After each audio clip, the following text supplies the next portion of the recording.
She helped everyone, except herself. Emma was everyone's favorite person. Not because she was the funniest, or the smartest, or the loudest person in the room. People loved Emma because Emma was always available.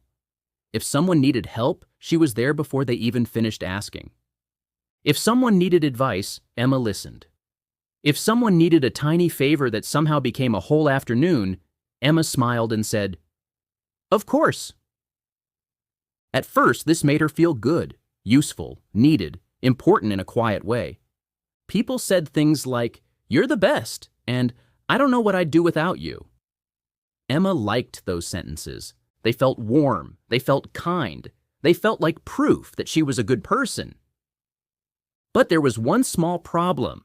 Every time Emma said yes to someone else, she quietly said no to herself. No to finishing her own work on time.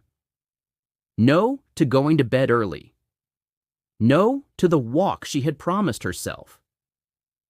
No to the quiet evening she needed. No to the little life waiting behind everyone else's emergencies. None of it felt dramatic. That was the trick.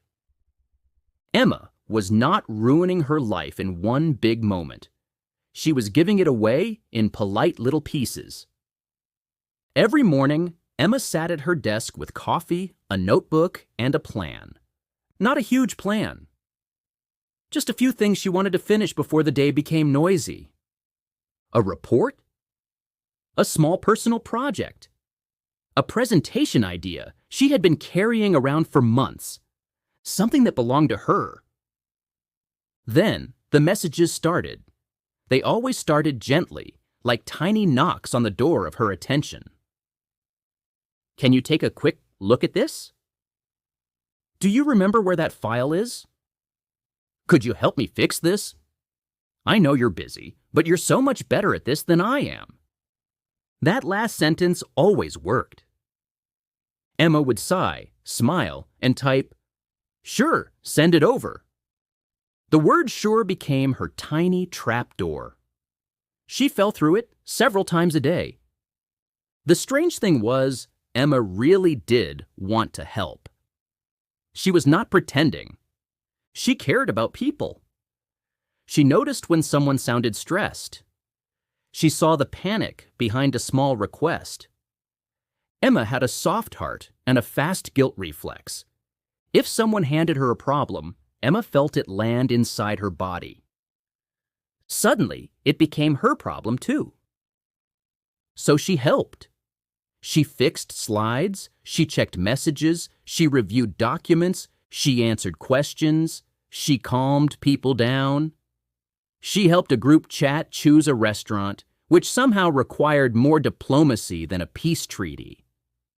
By the end of most days, everyone around Emma felt a little lighter. Emma felt heavier. At night, she would sit on the edge of her bed and wonder why she was so tired. Nothing terrible had happened. No disaster, no emergency, no dramatic moment. Just 100 small requests, each one small enough to accept, and together large enough to swallow the day. Still, Emma told herself this was normal. Good people help, good people are patient, good people show up, good people do not say no just because they are tired. That last one sounded noble. It was also slowly destroying her. One Monday morning, Emma got a message from her manager. "We have a presentation next Friday. I want you to lead it." Emma sat up straighter. This was not a small task. This was the kind of chance she had wanted for months. A real chance to show her ideas. A real chance to be seen for something other than being helpful. A second message appeared. "You always support everyone else's work. I think it's time people see yours." Emma stared at the screen. For once, the important thing on her desk belonged to her. That afternoon, she opened a new document and wrote the title at the top. She smiled. This was hers. She promised herself she would protect the weak. Not completely. She was still Emma. She was not about to move to a mountain and communicate only with birds. But she would be careful. She would not take on extra things. She would focus. Then Tuesday arrived. A message popped up. "Can you help me for 10 minutes? Emma looked at her presentation notes, then at the message, then back at her notes. 10 minutes sounded harmless. 10 minutes sounded kind. 10 minutes sounded like something a good person could give. So Emma typed, "Sure." It was not 10 minutes. It was 45 minutes, 2 file exports, and one mysterious technical issue that seemed to have been created by a printer with emotional problems. When it was over, another message appeared. "You saved me." Emma smiled. Then she looked at her own work. It had not saved itself. On Wednesday evening, her phone buzzed again. "I really need to talk. Are you free?" Emma was not free. She was tired. Her presentation was unfinished. Her brain felt like a phone at 1% battery. Technically alive, but nobody should expect much from it. But the message looked sad. And sadness was Emma's weakness. She typed, "Of course." The conversation lasted 2 hours. Emma listened. Emma comforted. Emma said kind things. Emma meant them. Afterward, the reply came. "You're such a good friend." Emma looked at those words for a moment. Then she looked at the clock. Her stomach dropped. Her presentation was still unfinished. Friday morning came too quickly. Emma stood in front of the room with tired eyes and half-ready ideas. She had spent the week helping everyone else carry their problems. Now, her own work was asking for the time she had already given away. The presentation did not collapse completely. That almost made it worse. It was not terrible enough for people to comfort her. It was just weak enough for everyone to notice. Her slides were fine. Her voice was fine. Her ideas were fine. Fine is a painful word when you know something could have been good. After the meeting, her manager said, "You had some strong points. I just think it needed more of your own voice." Emma nodded. That sentence stayed with her all day. More of your own voice. Where had her voice been? That evening, Emma sat at her kitchen table and looked at her calendar. Her week was full. Completely full, but almost nothing in it belonged to her. A quick favor, a long call, a file review, a message she answered too fast. A problem she adopted because someone handed it to her with a worried face. Emma stared at the calendar and finally understood something she did not want to understand. She had not failed because she did not care. She had failed because she cared about everything except her own life. For years, Emma thought being kind meant being available. She thought love meant saying yes. She thought disappointing someone was the same as hurting them. But maybe kindness was not supposed to require disappearing. The next week, Emma decided to try something new. Not a dramatic transformation. She did not buy sunglasses, change her name, and begin every sentence with "actually." Emma was still Emma. She just decided to pause before saying yes. The first test came quickly. A message appeared. "Can you help me with this today?" Emma felt the old answer rise automatically. Sure, it was right there, ready to jump out and ruin her afternoon. But she paused. She looked at her own work. Then she typed, "I can't today. I have something I need to finish." She stared at the message for a few seconds. Then she sent it.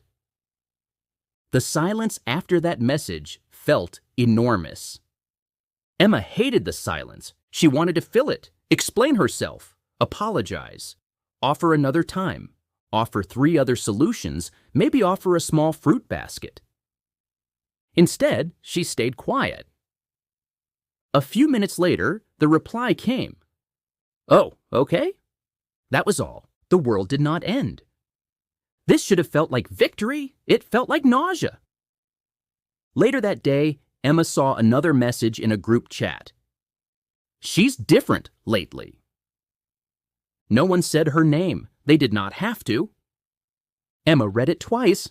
Different. The word stung because it was partly true. She was different. But she had thought different would feel strong. Instead, it felt lonely. That evening, another message came in. Can we talk tonight? Emma read it 3 times. She cared. She really did. But she was exhausted. And for once, she had planned to go home, eat dinner, and do absolutely nothing heroic. So she typed slowly, I can't tonight, but I can talk tomorrow. The reply came after a long pause. Never mind. Just 2 words, but they were heavy. The guilt arrived like an old friend with terrible timing. Maybe she was becoming selfish. Maybe people were right. Maybe she had changed. Maybe the old Emma was kinder. Then another thought appeared, quietly. Maybe the old Emma was just easier. That thought did not feel good, but it felt true. For years, Emma had thought people loved her because she was kind. Now she wondered if some people loved her because she was convenient. That was the part nobody warned her about. When you start setting boundaries, not everyone claps. Some people act confused. Some act hurt. Some make jokes. Some say, "You used to be so helpful." Some do not say anything at all. They just pull back a little and let you feel the empty space where their approval used to be. Emma discovered that saying no was not the hardest part. The hardest part was staying kind to herself after someone disliked her. No. Over the next few weeks, Emma practiced. Sometimes she said, I can look tomorrow. Sometimes she said, I can help for 15 minutes. Sometimes she said, I'm not the best person for this. And sometimes, with her heart beating like it was trying to escape, she said, I can't take this on. Each time, she expected the world to punish her. Most of the time, it simply adjusted. People found other solutions. They asked someone else. They tried harder. They solved things Emma had been solving for them for years. This was both relieving and slightly offensive. Emma had spent so much energy being necessary. It turned out some things survived without her. A few people did drift away. Some messages came less often. A few compliments disappeared. Someone joked that Emma had entered her villain era. Emma laughed when she heard that. Villain era? Apparently, resting was now a crime. But the joke did not hurt as much as it would have before. Because Emma was learning the difference between being disliked and being wrong. They are not the same thing. This was new information, important information, freeing information. Emma still helped people. She still answered messages. She still listened. She still cared. But her kindness became cleaner, less desperate, less secretly resentful. That surprised Emma most. When she stopped saying yes out of fear, her yes started to mean more. Before, yes had been automatic, a reflex, a survival tool, wearing a polite smile. Now, yes became a choice. And because it was a choice, it felt honest. A month after the difficult presentation, Emma got another chance. A smaller meeting this time, fewer people, less pressure. But this time, she protected the work. When messages came in, she did not jump at everyone. When someone asked for just a quick favor, she asked, when do you need it? When someone said, it will only take 5 minutes, she remembered that 5 minutes often travels with its extended family. She worked on her own ideas first, not perfectly, not without guilt, but consistently. And when the meeting came, Emma was ready. Her voice was there, not loud, not dramatic, but present. Afterward, her manager sent a message. "That felt much more like you." Emma smiled. This time, the sentence did not hurt. Because this time, she knew where her voice had been. She had kept it. That evening, Emma walked home slowly. Her phone buzzed. A message appeared. "Hey, can you help me with something tonight?" Emma looked at it. The old answer appeared. Of course. Then she paused. She thought about her energy, her plans, her own life. And for once, her own life was allowed into the conversation. She typed, "I can't tonight." Then she sent it. Her stomach tightened, then loosened.